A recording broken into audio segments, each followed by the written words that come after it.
Сәлеметсіздер ме? Бүгін біздер үйкеліс күшін түсіндіретін боламыз. Біз оны тәжірибе жүзінде түсіндіргендіктен, бізге үй жағдайында керекті құрал жабдықтармен сіздерді таныстырып өтейін. Цилиндр тәріздес дене, блокнот және бізге кітап қажет болады. Себебі бізде максималды түрде үй жағдайына жақынырақ болғандықтан бұл заттар кез келген үйде табылады. Үйкеліс күшін түсіндіру үшін бірнеше тәжірибе көрсетемін. Үйкеліс әрбір қозғалысқа кедергі жасайтын күш. Оның сырғанау, домалау және тыныштық үйкеліс күштері бар. Сонымен қатар, үйкелісті азайтуға да, арттыруға да болады. Енді тәжірибеге көшейік. Бірінші тәжірибе. Біз кітапты кілем бетінде және тегіс еденде жылжытып көреміз. Оған F күшпен әсер етеміз. Бірінші, кілем үстінде кітапты жылжытып көреміз. Кілем үстінде F күшпен әсер еткенде ол қозғалыс баяу болады.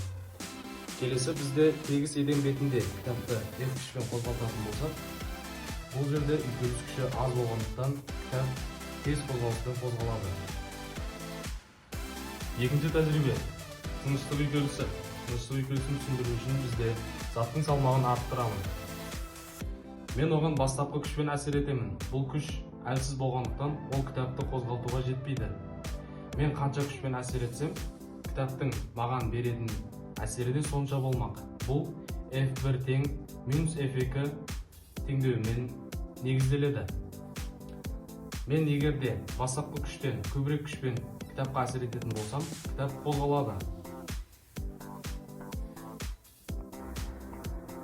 Үшінші тәжірибе. Домалау үйкелісі. Домалау үйкелісін түсіндіру үшін мен блокнотты еден бетімен қозғалтамын. Блокнот баяу қозғалуда. Себебі еден бетінің үйкеліс коэффициенті цилиндр тәріздес денеге қарағанда бұл жерде үйкеліс коэффициенті көбірек болып жатыр. Ал енді цилиндр тәріздес денеге блокнотты қозғалтатын болсам, бұл жерде үйкеліс аз болып жатыр. Демек, домалау үйкелісінде сырғанау үйкелісіне қарағанда үйкеліс аз болады. Енді өмірден алған тәжірибе. Қыс мезгілдерінде қолымыз тоңған кезде біз осылай алақанымызды тез қозғалысқа түсіреміз. Егер қанша жылдамырақ алақанымызды қозғалысқа түсіретін болсақ, сонша қолымыздан жылу бөлінеді және қолымыз қызады. Бізден бұдан алатын қорытындымыз үйкеліс күшінен жылу алуға да болады.